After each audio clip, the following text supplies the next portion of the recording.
Assalamualaikum warahmatullahi wabarakatuh.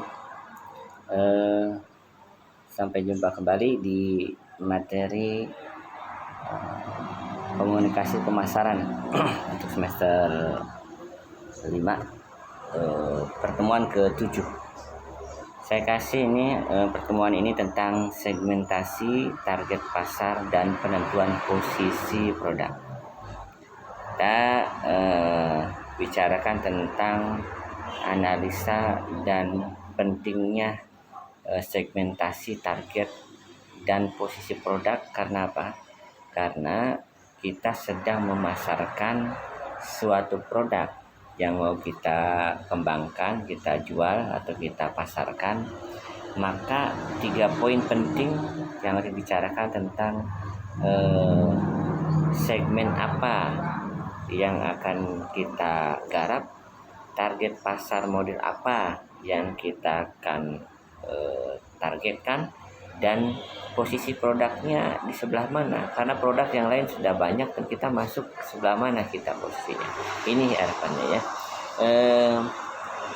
Kalau kita sekarang susun tentang pembicaraannya, kita lihat 5 hal.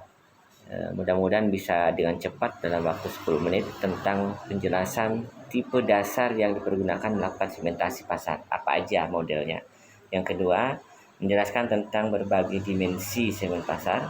Yang ketiga, tentang penentuan targetnya, pasar model kayak apa. Dan yang keempat, kaitannya dengan segmentasi, target pasar, penempatan posisi.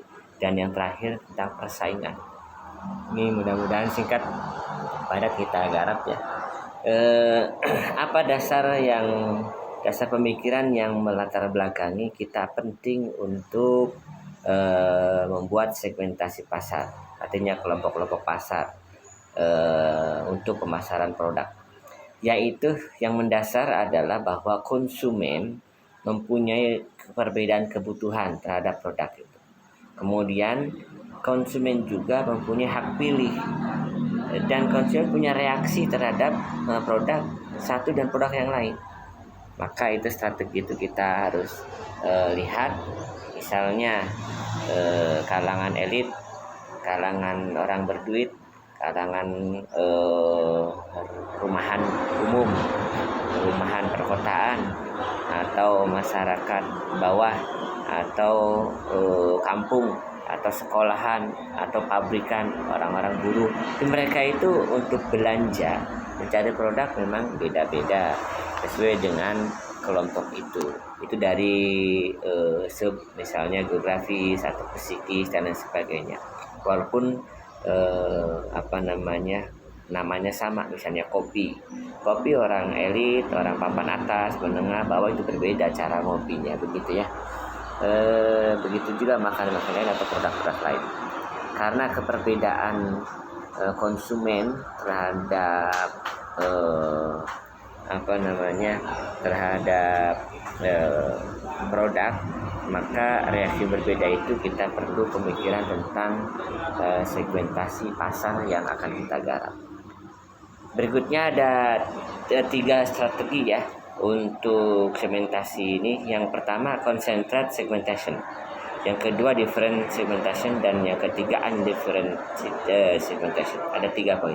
Yang pertama, concentrate segmentation itu fokus. Misalnya kita akan jual produk ke buruh di pabrik kan gitu. Sepatunya pakai apa ini anak-anak di pabrik ini. Atau yang mungkin misalnya jualan barang ke lingkungan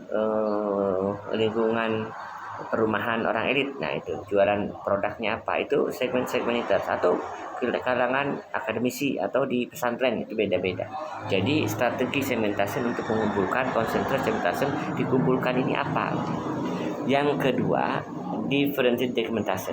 Ada kelompok-kelompok, misalnya kelompok itu beda-beda, masing-masing dikelompokkan. Oke. Yang ketiga, undifferentiated segmentation, dia baur, homogen, jadi tidak bercampur gitu. 3 ini. Kalian nanti untuk gambaran dan tingkat lanjutan saya akan kasih di LMS ya. Itu ada tulisan atau di bawah ada materi kuliah, bisa dilihat itu, atau di print. Nah, kemudian yang berikutnya segmentasi ini apa yang harus dikumpulkan? Bisa dilihat dari geografis, misalnya lokasi, lokasi Jawa Barat, Jawa Tengah, Jawa Timur, kemudian lokasinya di kampung atau di perkotaan berbeda, atau demografis di kelompok tertentu, kalangan-kalangan tertentu dikelompokin. Dan yang terakhir segmentasi psikografis itu psikologis ya. Jadi nilai-nilai eh, keinginan dari psikis manusia atau konsumen itu sendiri bedanya. Nah, yang terakhir singkat padat ini kita garis bawahi bahwa semua yang usaha kita untuk menjual dan mempromosikan produk di beberapa segmen tadi, baik itu geografis atau lokasi, kemudian tempat atau barang atau kelompok manusia itu, konsumen itu, tapi catatannya adalah kita hanya mempromosikan, kita hanya berusaha, kita hanya menjual, kita hanya mengharap dengan usaha yang semaksimal. Ketentuannya pasti dari atas, bahwa ada sebuah hadis dikutip dari Rasulullah SAW, inna likulli syai'in kutiba lahu bismillahirrahmanirrahim rizqu fulan bin fulan. Bahwa hadis itu mengatakan setiap barang yang kita jual, yang kita produksi, itu ada tulisannya bismillahirrahmanirrahim dengan perintah Allah, ini akan dibeli sama siapa. Ini tentang hakikat. Dan memang kita harus usaha, ketentuan dari Allah. Surat At-Takwir ayat 29 dikatakan wa ma tasya'un illa yasya'allahu rabbul alamin. Kalau tulisannya salah itu lam dan ainnya harus nyambung. Dan kita berusaha, kita berharap, kita menempuh jalan, dan kita mengidentifikasi pasar, produknya, rombongannya atau kelompoknya, tapi illa yasya'allahu rabbul alamin, yang terjadi adalah kehendak Tuhan. Oleh karena itu jangan khawatir, kita di ekonomi syariah, batasan syariahnya adalah mengawal kita dengan ayat atau dengan wahyu. Demikian, jangan lupa kirimkan tugas kalian membuat jurnal tentang segmentasi pasar dan penentuan produk posisinya. Assalamualaikum warahmatullahi wabarakatuh.